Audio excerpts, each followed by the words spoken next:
Hello बच्चों, कैसे हैं? चलिए फिर से आगे गॉस के प्रमेय का उदाहरण उपयोग जो हम लोग पढ़ रहे थे उसमें आगे चलते हैं। तो पिछले क्लास में 3 तरह के उपयोग को क्लास में हम लोगों ने डिस्कस कर चुका है, ठीक है ना। जो इसके पहले जो क्लास हमने दिया उसमें आवेशित बेलनाकार चालक के कारण किसी बिंदु पर विद्युतीय तीव्रता निर्धारित करके तुम लोग को दे चुके हैं। आज जो हम लोग चलेंगे वह चौथा उपयोग होगा, और चौथे उपयोग में एग्जाम्पल में जो होगा वह होगा पतले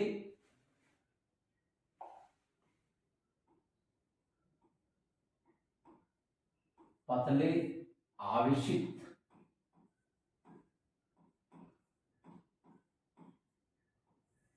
पट्टी के कारण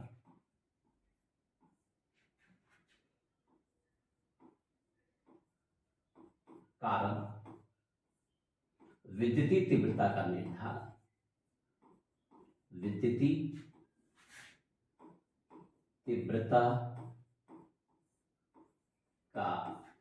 निर्धारण करेंगे।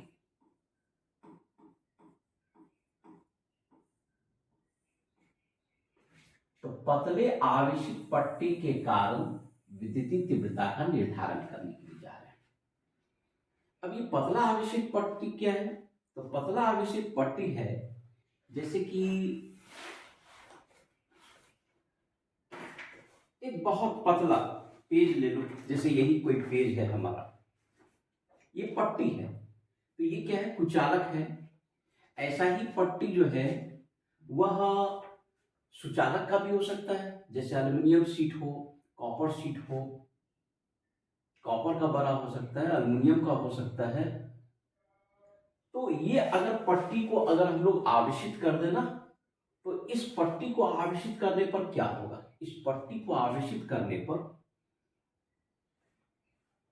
क्योंकि बहुत पतला पट्टी है, तो आवेश के कारण इधर भी विद्युतीय क्षेत्र काम करेगा और विद्युतीय क्षेत्र इधर भी काम करेगा। याद रखना, क्योंकि पतला पट्टी है, क्योंकि हमने इस पर आवेश दिया है, और आवेश देने के कारण उस पट्टी आवेशित पट्टी के कारण विद्युतीय क्षेत्र, जैसे यही हमारा पट्टी है, तो इस पट्टी के कारण विद्युतीय क्षेत्र इधर भी काम करेगा, विद्युतीय क्षेत्र इधर भी काम करेगा।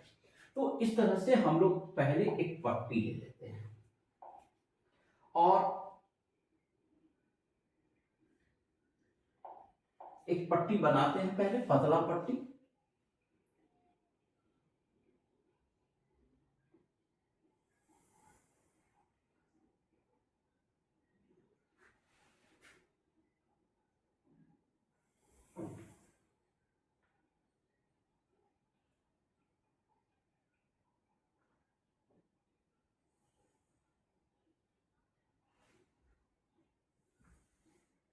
तो इस तरह से हम लोगों ने एक पट्टी बना लिया है, और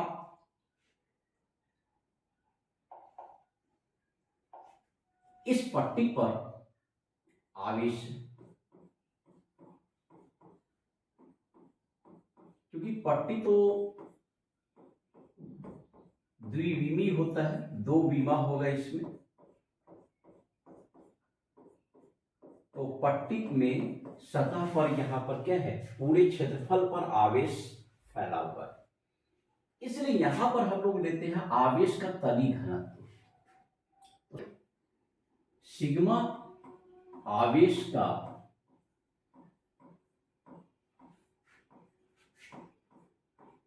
तली घनत्व।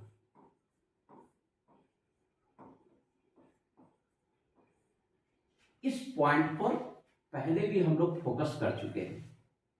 आवेश का तली घनत्व, आवेश घनत्व और आवेश का रैखिक घनत्व। रैखिक घनत्व तो हम लोग प्रयोग किए हैं अभी बेलनाकार चालक जो इसके पिछले उपयोग में था। तो यहाँ पर आवेश का तली घनत्व, क्योंकि यहाँ पर आवेश जो है ना पूरे क्षेत्रफल में फैला हुआ है, तो ये आवेश का तली घनत्व तो पहले भी हम बता चुके हैं। एक्चुअली इसका मीनिंग जो होता है ना, इसका मीनिंग होता है प्रति एकांक क्षेत्रफल पर आवेश, याद रखना, प्रति एकांक क्षेत्रफल पर आवेश, क्योंकि इसी गुण का आगे कैलकुलेशन में प्रयोग होगा। क्योंकि एकांक क्षेत्रफल पर आवेश है, इसलिए इसकी अगर हम लोग इकाई अगर हम लोग लें, यूनिट लें, तो क्या होगा, कूलम पर मीटर स्क्वायर। तो इस तरह से सिग्मा कूलम पर मीटर स्क्वायर, ये आवेश का हम लोगों ने तली घनत्व इस पर ले लिया है। हम पहले ही बता चुके कि यह आवेशित पट्टी है, पतला पट्टी है एकदम, बिल्कुल अभी हमने तुमको दिखाया कि एक कागज के शीट जैसा है। और वैसा शीट क्या हो सकता है, एल्यूमिनियम का फॉइल हो सकता है, या फिर कॉपर का हो सकता है, चांदी सिल्वर का हो सकता है, गोल्ड फॉइल हो सकता है, बिल्कुल पतला आवेशित सतह है। अगर इस पर हमने आवेश दिया, एक्चुअली इसका जो रखने का जो तरीका है ना, वो इस ढंग से रखने का तरीका है। तो यहाँ पर अगर हमने आवेश दिया है, तो इस आवेश का प्रभाव इधर भी होगा, जिसके कारण विद्युतीय तीव्रता इधर भी होगा, विद्युतीय तीव्रता इधर भी होगा। अगर हम लोग ये देखें कि इस सतह से हम लोग देखें कि इस सतह से x दूरी पर, ये हम लोगों ने x दूरी ले लिया, और x दूरी पर पॉइंट P है, जहां पर कि विद्युतीय तीव्रता E होना है, जिसको निर्धारित भी करना है। ये P बिंदु है x दूरी पर। तो पट्टी के यहां पर जितना विद्युतीय तीव्रता होगा, उतना ही पट्टी के इस दिशा में भी विद्युतीय तीव्रता होगा, इस बात को भूलना नहीं है। तो यहां पर से हम लोग पट्टी के दूसरे साइड चले, और दूसरे साइड भी उतना ही x दूरी चल रहा है, और x दूरी पर यहाँ पर कोई बिंदु S होगा, यहाँ पर भी विद्युतीय तीव्रता का मान क्या होना है, समान होना है, जितना P पर विद्युतीय तीव्रता होना है, जितना P पर विद्युतीय तीव्रता होना है, उतना ही Q पर भी S पर भी दूसरे साइड विद्युतीय तीव्रता होना है। जितना P पर विद्युतीय तीव्रता होगा, उतना S पर भी विद्युतीय तीव्रता होगा। कारण है इस आवेश का जो प्रभाव है, जितना इधर होगा उतना उधर भी होगा। तो विद्युतीय तीव्रता तो चलो ठीक है, हमारा एजम्पशन हो गया कि P और S पर विद्युतीय तीव्रता का वैल्यू E होगा, लेकिन निर्धारित कैसे करें? निर्धारित करने के लिए फिर से टेक्निक हमारा वही है। टेक्निक क्या है कि सबसे पहले एक सिमेट्रिकल बंद सतह की कल्पना करेंगे, क्योंकि यह जो आवेशित पट्टी है ना, ये तो बहुत बड़ा पट्टी है, तो इसके सिमेट्रिकल बहुत बड़ा लेना थोड़ा सा मुश्किल होता है। तो हम लोग क्या करें, यहां पर P और S के बीच एक बेलनाकार सतह की कल्पना करते हैं। तो चलो P और S के बीच में एक बेलनाकार सतह की कल्पना करते हैं। तो यहां से लेके एक बेलनाकार सतह की हम लोग कल्पना कर रहे हैं P और S के बीच में। इसी बेलनाकार सतह को पीछे अगर कर दे तो इधर हमारा आ जाएगा, इस सतह को हम लोग पीछे कर रहे हैं तो ये यहां पर आ जाएगा।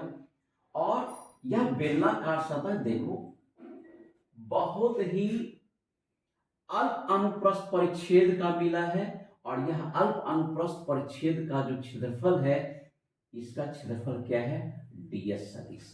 यहां पर भी ये जो अल्प अनुप्रस्थ परिच्छेद का क्षेत्रफल है, ये हो गया ds सदिश। तो इस तरीका से अल्प अनुप्रस्थ परिच्छेद का हमने बंद बेलनाकार सतह लिया। इस सतह में दो सतह तो हम दिखा दिए, यहां पर भी ds अनुप्रस्थ परिच्छेद है और यहां पर भी ds अनुप्रस्थ परिच्छेद है। लेकिन एक सतह, एक और सतह है जो जिससे बेलनाकार सतह का वक्र भाग बना है। ये तो हमारा समतल भाग है।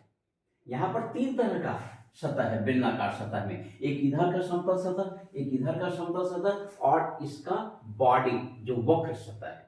तो हम लोग क्या करते हैं, इस वक्र सतह पर भी एक छोटा सा सतह ले लें, और यह छोटा सा सतह जो होगा, इसका क्षेत्रफल सदिश हम लोग ले लेते हैं ds1। इस तरह से इस आवेशित तल के कारण तीन तरफ से उम्मीद है कि विद्युतीय फ्लक्स बाहर आ सकता है, ये हमारा एजम्पशन है। अब हम लोग फिर कैलकुलेशन करके देखेंगे कि कहाँ कहाँ से विद्युतीय फ्लक्स आ सकता है बाहर। एक तो इधर ds, ये तो क्लियर पता है कि अगर ये आवेशित सतह है तो इधर भी विद्युतीय तीव्रता होगा, तो इधर भी फ्लक्स निकलेगा, इधर भी फ्लक्स निकलेगा। और ये बेलनाकार सतह का जो बॉडी है ना, उसमें हमने अल्प सतह लिया है ds। हो सकता है कि इधर से भी बाहर निकले, और नहीं विद्युतीय फ्लक्स बाहर आएगा तो हमको प्रमाणित कर देना होगा, प्रूफ कर देना होगा कि इससे बाहर आने वाला विद्युतीय फ्लक्स का वैल्यू क्या होगा, शून्य होगा। ये दिखाना पड़ेगा। तो 3 तरह का हमने सतह लिया है।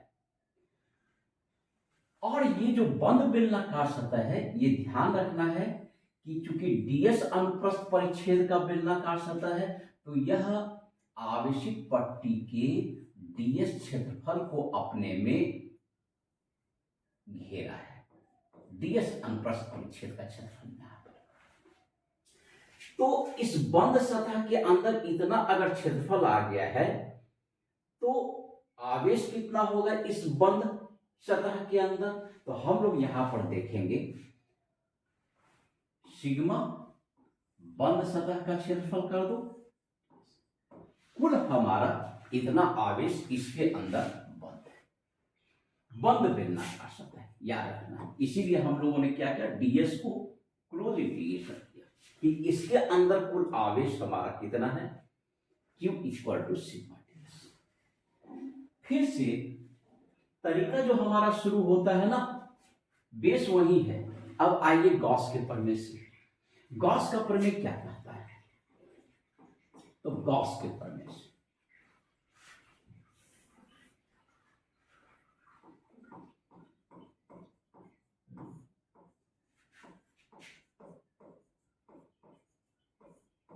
गॉस का प्रमेय हमारा क्या है ना, बंद बेलनाकार सतह से बाहर आने वाला विद्युतीय फ्लक्स। तो बंद बेलनाकार सतह से बंद आने वाला विद्युतीय flux sigma, sigma equal to हमको पता है close integration E dot ds dot product equal to बंद सतह के अंदर आवेश बता चुके हैं Q बाय एप्सिलॉन। लेकिन यह जो EDS है, जिससे होकर बेलनाकार बंद सतह से बाहर आ रहा है विद्युतीय फ्लक्स, 3 तरह का सेगमेंट हमने लिया है। ये जो समतल सतह है और यह वक्र सतह पर लिया है। तो तीनों तरफ से विद्युतीय फ्लक्स बाहर आएगा, इसलिए तीनों सेगमेंट के लिए हमारा EDS को सॉल्व करना ही होगा हर हाल में। चलो करके देखते हैं कि क्या हो। तो देखते हैं यहां पर सिग्मा इक्वल टू, सबसे पहले क्लोज इंटीग्रेशन हम लोग कहां के लिए ले रहे हैं, E डॉट ds। ये हम लोगों ने लिया है कहां पर के लिए, तो P बिंदु पर के लिए। ये भी देखो कि P बिंदु पर के लिए हम लोगों ने लिया है, ध्यान रहेगा कि कहां पर के लिए काम कर रहे हैं। दूसरा हमारा क्या होगा सतह, यहां पर close integration E dot ds। ये हम लोगों ने कहां पर के लिए लिया है, तो ये हम लोगों ने लिया है Q पर के लिए। Q बिंदु नहीं है, S बिंदु,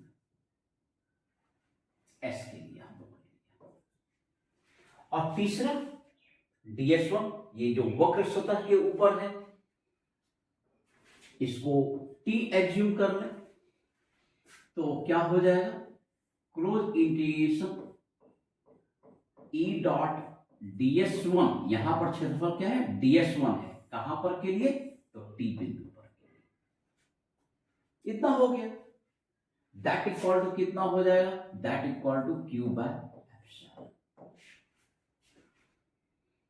हर जगह हम लोग एप्सिलॉन लेके चल रहे हैं, और बार बार हर क्लास में ये बता रहे हैं कि अगर कोई माध्यम नहीं दिया हुआ है, हवा दिया हुआ है, तो वो सारे जगह पर फिर क्या होगा, तुम अपने मन से एप्सिलॉन को एप्सिलॉन नॉट चेंज कर लो। हो सकता है कि ये पट्टी किसी माध्यम में डुबा के दिया गया हो, किसी तेल में डूबा हुआ हो, तो वैसे सिचुएशन में चूंकि चारों तरफ माध्यम होगा तो एप्सिलॉन लेके चलना है। और नहीं, अगर एयर है तो एप्सिलॉन के जगह पर क्या लेके चलोगे, एप्सिलॉन नॉट लेके चलोगे। और एयर नहीं है, किसी माध्यम में है, तो नॉट को हटा के काम करो।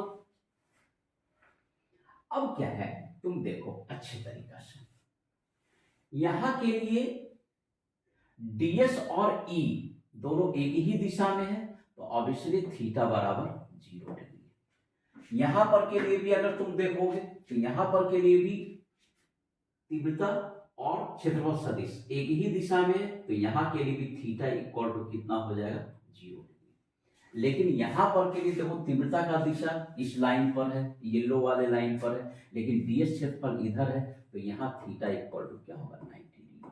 कई बार बोल चुके हैं कि जब 90 हो जाएगा तो यह जो विद्युतीय फ्लक्स ई डॉट डीएस का वैल्यू होगा, ये ई डॉट डीएक्स हमारा इसका वैल्यू 0 हो गया। और जिस सतह से विद्युतीय फ्लक्स बाहर नहीं निकल रहा है, शून्य हो गया, पिछले क्लास में भी हम बताए थे, वैसे सतह को हम लोग क्या कहते हैं, नॉन गॉसियन सरफेस। और यहाँ पर ये दोनों सतह से चूंकि विद्युतीय फ्लक्स बाहर आ रहा है, तो इसको हम लोग कहेंगे गॉसियन सरफेस। अगर पिछला बेलनाकार सतह वाला अगर तुमको याद है, तो बेलनाकार वाले सतह पे हम लोग क्या बताए थे, बेलनाकार सतह पर हम लोगों ने ये बताया था कि जो समतल सतह वहां पर होता था ना, वो नॉन गॉसियन हो जाता था, और जो वक्र सतह चारों तरफ घिरा होता था बेलनाकार का, वो हो जाता था गॉसियन सरफेस। लेकिन यहाँ पर क्या है ना, जस्ट उसका उल्टा है। तुम देखोगे जो चारों तरफ घिरा हुआ है राउंड वाला जो सतह है, वो हमारा यहाँ पर होने के लिए जा रहा है नॉन गॉसियन, और जबकि जो दो समतल सतह है वो होने के लिए जा रहा है गॉसियन। इसलिए गॉसियन और नॉन गॉसियन सरफेस जो होता है ना, ये तुम्हारा आकार पर निर्भर नहीं करता है, वो निर्भर करता है कि किस सतह से फ्लक्स बाहर आ रहा है या नहीं आ रहा है। यदि सतह से फ्लक्स बाहर नहीं जा रहा है, तो ये हो गया हमारा नॉन गॉसियन सरफेस। इस दोनों सतह से फ्लक्स बाहर निकल रहा है, मतलब हो गया गॉसियन सरफेस। तो ये वाला टर्म तो हमारा 0 होने के लिए जा रहा है, कारण कि यहाँ थीटा इक्वल टू 90 डिग्री हो गया, ई डॉट डीएस, ई डीएस कॉस 90 0 हो जाएगा। जबकि ये दोनों का वैल्यू क्या है, यहाँ पर ई और डीएस के बीच क्या है 0 डिग्री, तो ई डीएस कॉस 0 डिग्री 1 हो जाता है, कॉस 0। तो यहाँ पर हमारा क्या बच गया, हमारा फाई इक्वल टू बच गया, यहाँ पर भी ईडीएस बचेगा, यहाँ भी ईडीएस बचेगा, तो कितना हो गया, twice of E close integration क्या बच गया, डीएस बच गया। जबकि क्यू का वैल्यू हम लोग यहाँ पर निकाल के रख चुके हैं, क्यू का वैल्यू कितना है, सिग्मा क्लोज इंटीग्रेशन कितना डीएस बाय यहाँ पर कितना हो जाता है एप्सिलॉन। तुम देखो दोनों तरफ से close integration DS close integration DS cancel हो जाएगा, और जैसे ही यहां पर कैंसिल होगा,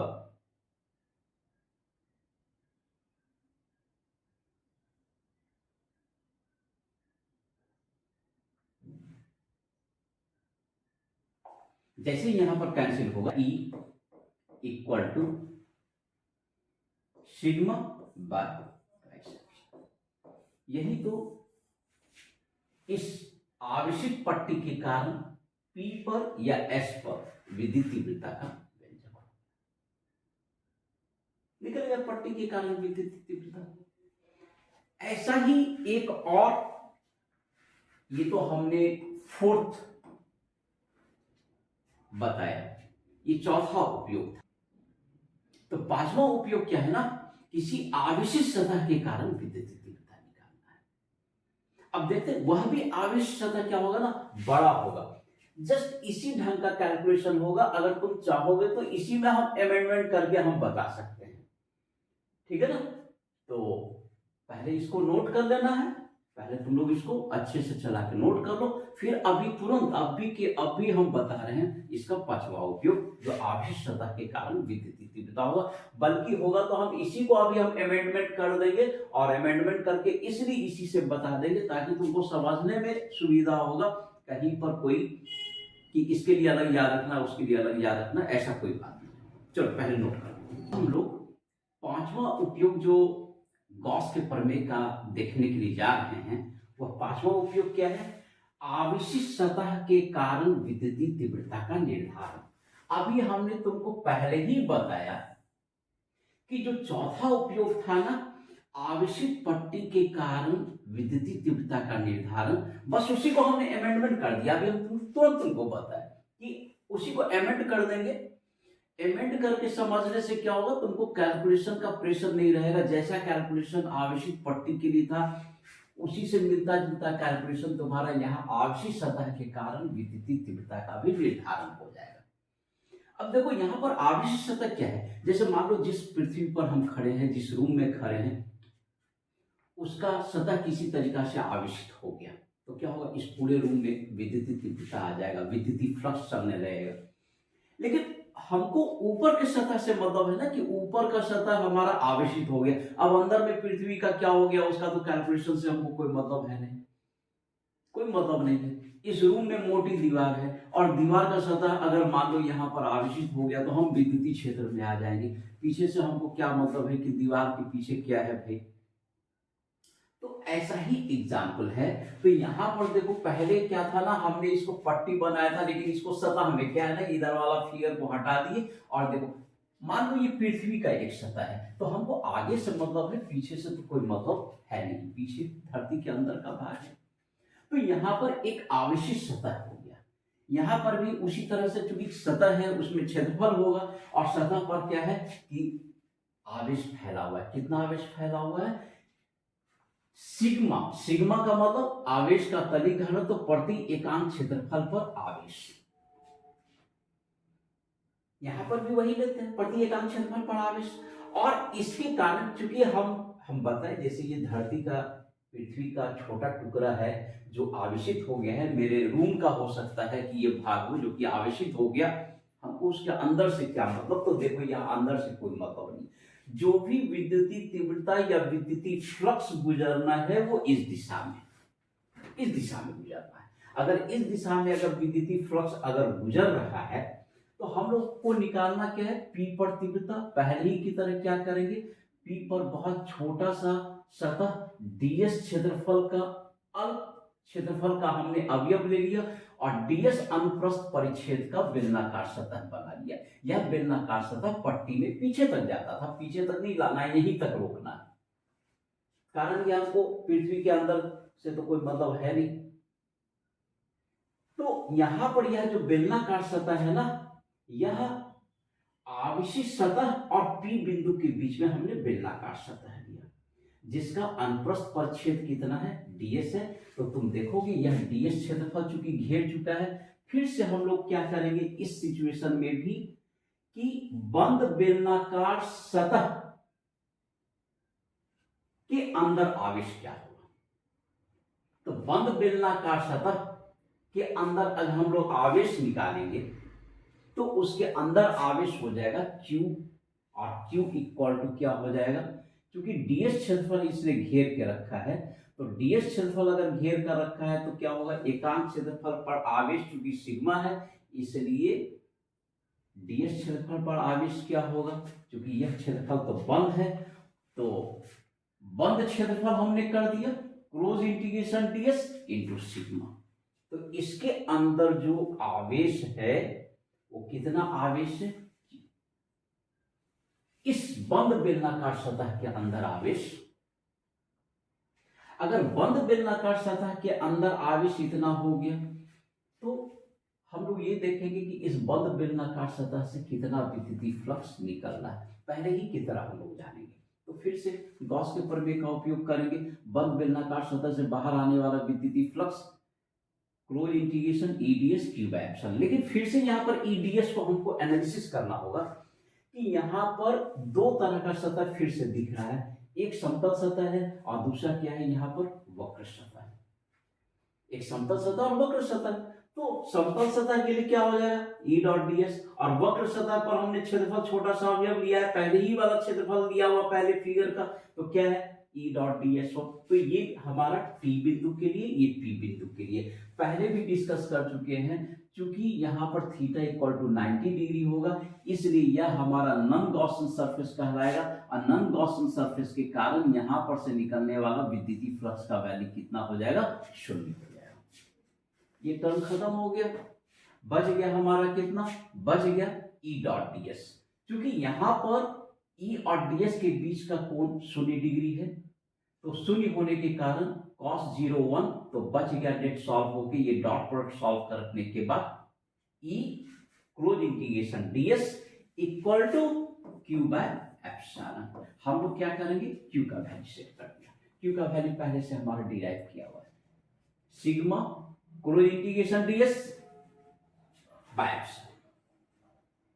अगर ऐसा हो जाता है sigma close integration DS by epsilon, तो देखो क्लोज इंटीग्रेशन डीएस कैंसिल, तीव्रता इक्वल टू क्या हो, सिग्मा बाय एप्सिलॉन।